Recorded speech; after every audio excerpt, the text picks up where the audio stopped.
हरिओम उमेश भाई। हरिओम। कैसे हैं स्वामी उमेशानंद जी, ठीक है आप? आज आपका सानिध्य मिला हमारे साथ। हमारी साधना मैडम जी पीछे बैठी हुई हैं अरे, और नमस्ते जी, प्रणाम। हम लोग एक धार्मिक यात्रा के लिए निकले थे और आज एक धर्म शास्त्र पे चर्चा होनी है और कुछ इनके अंदर साधना मैडम कुछ पूछना चाहती थी, तो आज अच्छा मौका है आप चलते हुए उनके प्रश्नों का उत्तर दें। साधना मैडम, जी जी। आपकी क्या जिज्ञासा है, आप क्या जानना चाहते हैं? आज स्वामी भाई उमेशानंद जी हमें बड़े फुर्सत में मिले हैं, सफर में मिले हैं, तो क्यों न आज प्रश्न जो भी हमारे दिल में आ रहा है, मन में आ रहा है, हम लोग उसको आज पूछ के और उसकी जानकारी लें और अपने दर्शकों को भी, हमारे जो स्पिरिचुअल साथी हैं हमारे यूट्यूब पे, वो भी इस चर्चा को सुनेंगे ध्यान से और उनको भी कुछ ज्ञान मार्ग में कुछ ज्ञान मिले। तो आप प्रश्न करिए और ये देखते हुए उमेश भाई, आप हमारे दर्शकों को भी कुछ उसका फायदा मिले, आप इस चर्चा में उसको आगे बढ़ाएं। जी साधना मैडम। मेरा प्रश्न ये है ना, आज इतना ज्यादा भागम दौड़ है और लोग बिजी हैं अपने अपने काम में, लेकिन फिर भी बैलेंस नहीं है अपने काम में। ठीक है, एक काम कर रहे हैं बट उसी जगह उन्हें दूसरे क्वेश्चंस आ रहे हैं। मतलब माइंड स्टेबल नहीं है एक काम में, तो हम पूरी तन्मयता से कैसे वो पर्टिकुलर वर्क करें, उसके उसके विषय बताइए थोड़ा। मुझे ये है, लोगों में विवेक नहीं है। हाँ, क्योंकि अहंकार की प्रतिमा बढ़ती जा रही है। हम्म। और अपने आप को वो जान नहीं पा रहे हैं, समझ नहीं पा रहे हैं, बैलेंस नहीं कर पा रहे हैं। बैलेंस करके जब तक नहीं चलेंगे तो बैलेंस नहीं कर पाएंगे, इस दुनिया को, अपने जीवन को बैलेंस नहीं कर पाएंगे। बैलेंस कैसे करना है, उसके लिए आपको वैराग्य की आना चाहिए। वैराग्य से विवेक आता है, और जब तक विवेक नहीं आएगा तब तक आप दो तत्वों को पृथक नहीं कर सकते, एक एनर्जी और एक मटेरियल। एनर्जी और मटेरियल से कॉम्बिनेशन ये दुनिया बनती है, आप बनते हैं, शरीर बनता है, बुद्धि बनती है, ये सब कॉम्बिनेशन है। तो सबसे पहले विवेक आना जरूरी है आपकी बुद्धि में। जैसे ही विवेक आता है वैराग्य से, तब आपके अंदर क्षमता आती है कि मैं हर चीज को पृथक करके जीऊं। तब आदमी बैलेंस कर पाता है कि क्या मेरे लिए उचित है, क्या मेरे लिए अनुचित है। तो जब विवेक आ जाता है तो इंसान अनुचित का त्याग करता है और उचित को ग्रहण करता है। तो जब वो उचित को ग्रहण कर लेता है तो उससे उचित ही कार्य होता है और सटीक कार्य होता है। और जब तक वो विवेक नहीं लाएगा वो उचित कार्य नहीं कर पाएगा। उसको यही नहीं पता चलेगा मुझे अगले कदम पे क्या करना है, अगला कदम कहाँ रखना है, उसे पता ही नहीं चलेगा। जब उसे पता चलेगा कि मेरा निर्णय ये है और आगे का निर्णय ये है और अगला कदम मुझे वहां रखना है, मुझे उसके साथ रहना है, उसको छोड़ना है, तो तब तक निर्णय नहीं ले पाएगा। अपने भाग्य का निर्माता वो खुद नहीं बन पाएगा, वो दूसरों पर डिपेंड रहेगा। जब तक वो दूसरों पर डिपेंड रहेगा वो दुख पाता रहेगा। जब वो खुद पे इतनी क्षमता ला देगा, इतना जोश ला देगा, एनर्जी ला देगा, उस एनर्जी को उतार देगा, जब वो झरना बह रहा है आपके भीतर उस एनर्जी का, जब तक उसको उजागर नहीं करेगा वो दुख पाता रहेगा। सुख पाने के लिए अपना एनर्जी का स्रोत का दरवाजा, तीसरा थर्ड आई, उसको ओपन करना ही पड़ेगा। वो थर्ड आई सभी के भीतर है। क्या बात है, बहुत सही स्वामी। तो स्वामी जी, आपने समझाया वैराग्य, इसमें एक वर्ड आपने दिया जी। वैराग्य को कि कैसे हम अंडरस्टैंड करेंगे आज के टाइम। वैराग्य का मतलब होता है किसी चीज से जब आप आदी हो जाते हैं और दुख आने लगता है तो उसको छोड़ा जाए। यानी कि जैसे कि आपने कोई अग्नि जलाई जी जी। और उस अग्नि में गलती से आपका हाथ आ गया और जल गया, तो आपको हमेशा के लिए एक वैराग आ जाएगा कि मुझे अब इस अग्नि में हाथ नहीं डालना। सपोज स्विच छूते ही आपको करंट लग जाए किसी भी चीज से, जी। तो आपको वैराग आ जाएगा कि इसमें करंट है, मैं कभी इसको छूंगी नहीं।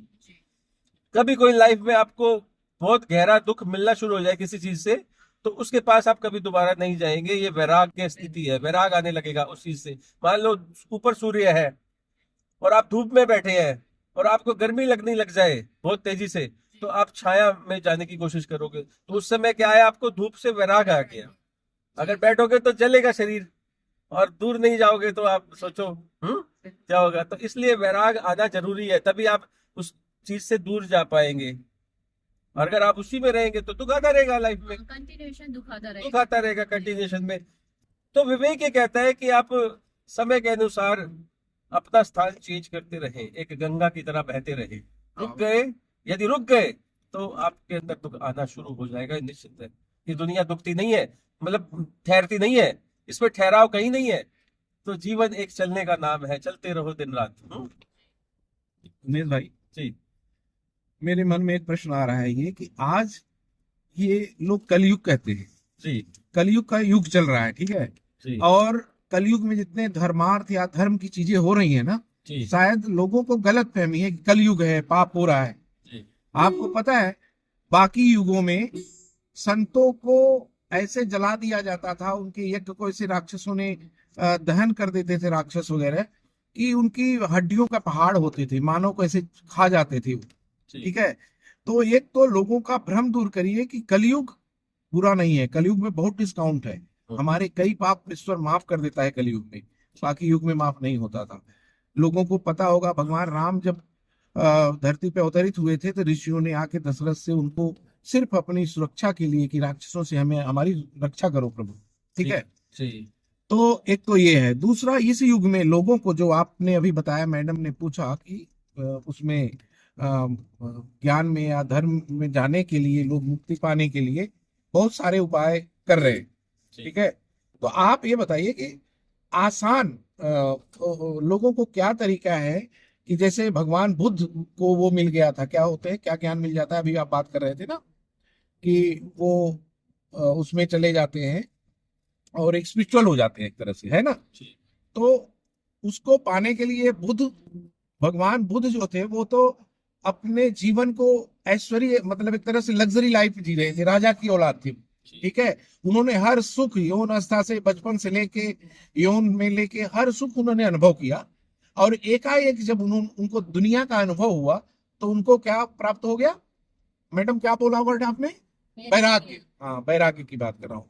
आज बहुत लोग वैराग्य में, हर सुख दुख दौलत से वो संपन्न होके इस माया से वो बोर हो चुके हैं, वो वैराग्य में आना चाहते हैं लेकिन उनको मार्ग नहीं मिल रहा है। आप जैसे संत ज्ञानियों का एक वे नहीं मिल रहा है, वो माया में ही उलझे रहते हैं और जा नहीं पा रहे। तो उनको एक सरल उपाय बताइए, वैराग्य में आने के लिए उनको क्या उपाय करना चाहिए, क्या रास्ता अपनाना चाहिए उनको कि वैराग्य उनको हो जाए। वैराग्य का मतलब है कि गृहस्थ आश्रम में रह के भी वैराग्य होता है, ठीक है।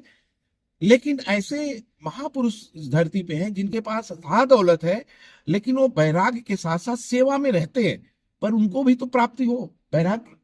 सेवा तो बहुत कर रहे हैं वो, लेकिन उनको वैराग्य की प्राप्ति कैसे हो, वो आप बताइए।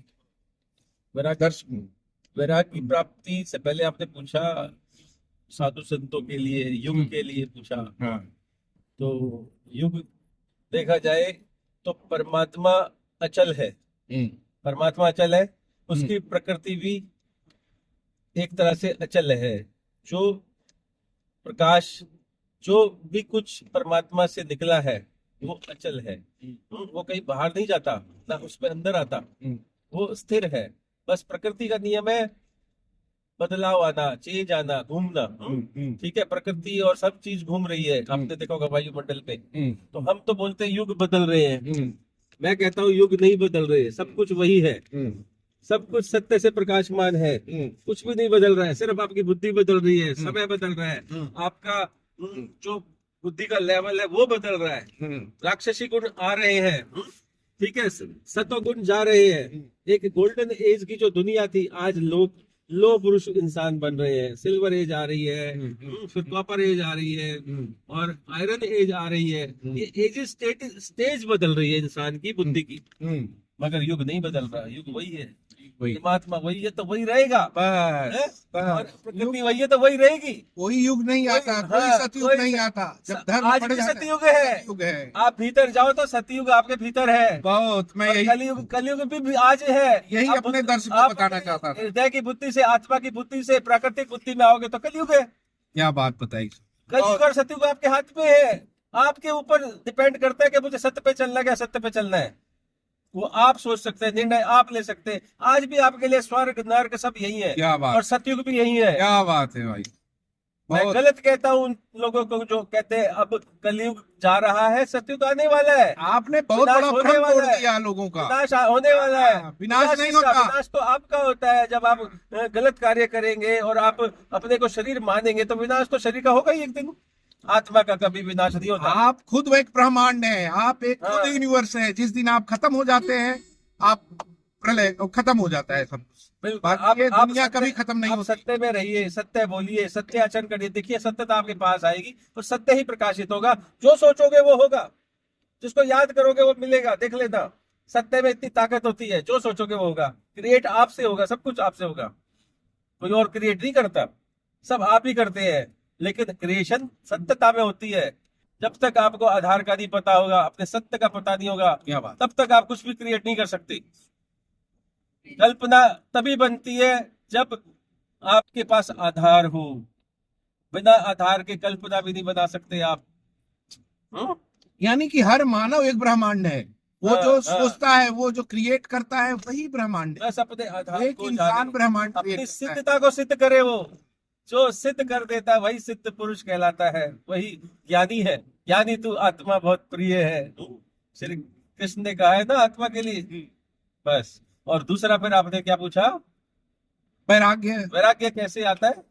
नहीं, मैंने बहुत बताया। ऐसे महापुरुष। अभी एक तो आपने भ्रम तोड़ दिया हाँ। कि कोई युग नहीं होता। वो आपके अंदर गुण, सतोगुण तमोगुण जो प्रभाव हो जाता है, वही धीरे धीरे बदलता रहता है। जैसे ही आप संगत में रहोगे, वैसे संगत होके वैसे ही लोगों को क्रिएट करोगे। तो गलत लोग क्रिएट होंगे तो युग आप वही आपको कलयुग समझ में आता है। लेकिन अगर आप, भगवान राम क्या थे, भगवान श्री कृष्ण 16 कला संपन्न थे। तो जब आपके अंदर सतगुणों आप का बताइए, भंडार श्री होगा। कृष्ण पेट से पैदा हुए थे कि नहीं? हुए थे, श्री राम पेट से पैदा हुए हुए कि थे। नहीं? आज क्या पेट बदल गया? बदल गया वही।